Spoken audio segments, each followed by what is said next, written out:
Sabe uma coisa que parece não fazer o menor sentido na política brasileira? Muitas vezes, os políticos que têm mais poder real, poder de verdade, são justamente os que menos parecem querer ser presidente.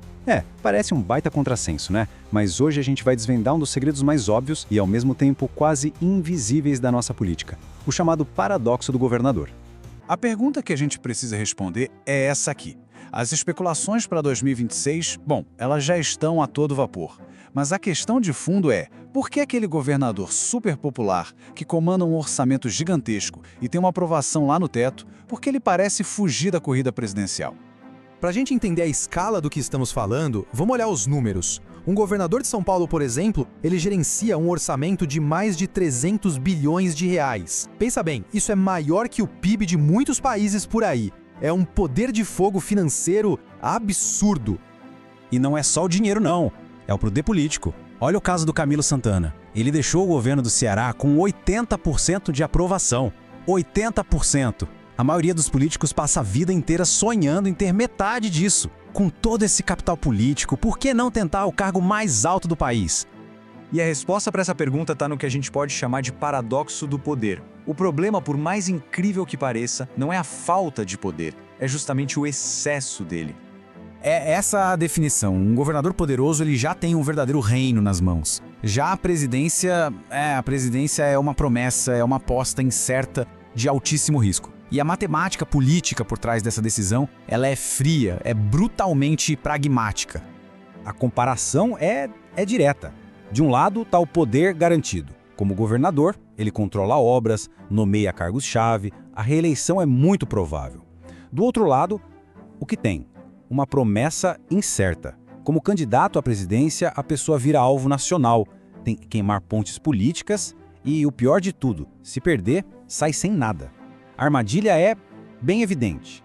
Essa analogia aqui ilustra a situação perfeitamente. Imagina só, é como ter um emprego fantástico, com estabilidade, um salário ótimo, reconhecimento e trocar tudo isso pela chance de participar de um reality show. O prêmio final pode até ser o triplo, mas a chance de ser eliminado logo de cara e ainda perder o emprego que já tinha é enorme. A maioria dos governadores olha para essa aposta e simplesmente diz, não, obrigado. E a história recente do Brasil, olha, ela tá cheia de exemplos que provam essa teoria na prática. Vamos ver como isso funcionou com alguns nomes bem conhecidos.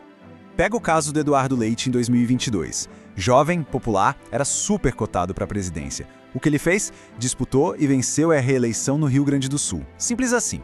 Ele escolheu 4 anos de poder real, garantido, na mão, em vez de se lançar numa aventura nacional cheia de incertezas. Agora, o Camilo Santana, aquele dos 80% de aprovação no Ceará, fez uma jogada ainda mais estratégica. Virou ministro da Educação. Com isso, ele mantém a base política dele lá no estado intacta, ganha uma projeção nacional absurda e se posiciona para o futuro. Seja em 2026, 2030, ele não arriscou o poder. Pelo contrário, ele acumulou mais.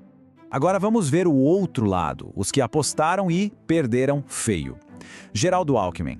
Governou São Paulo por anos, comandou a máquina do estado mais rico do país. Em 2018, tentou a presidência. Resultado? Míseros 4,7% dos votos. Foi uma queda vertiginosa, do topo do poder estadual para quase irrelevância nacional.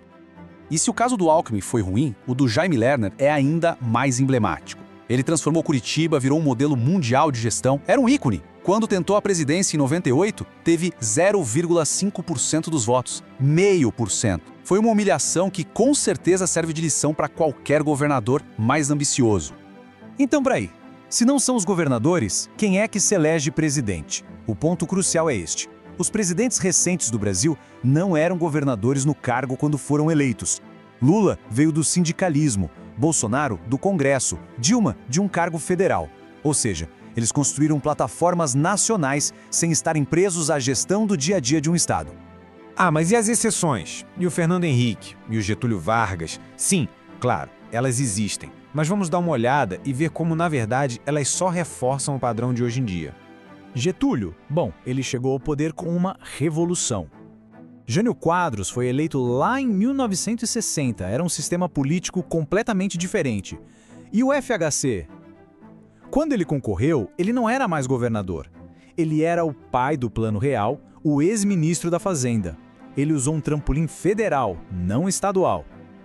As exceções são tão específicas que, no fim das contas, só confirmam a regra. Certo. Com todo esse histórico na mesa, como é que a gente olha para as eleições de 2026?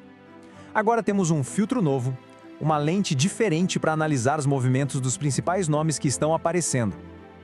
Então, qual seria a estratégia inteligente? O manual do governador ambicioso. É um jogo de paciência.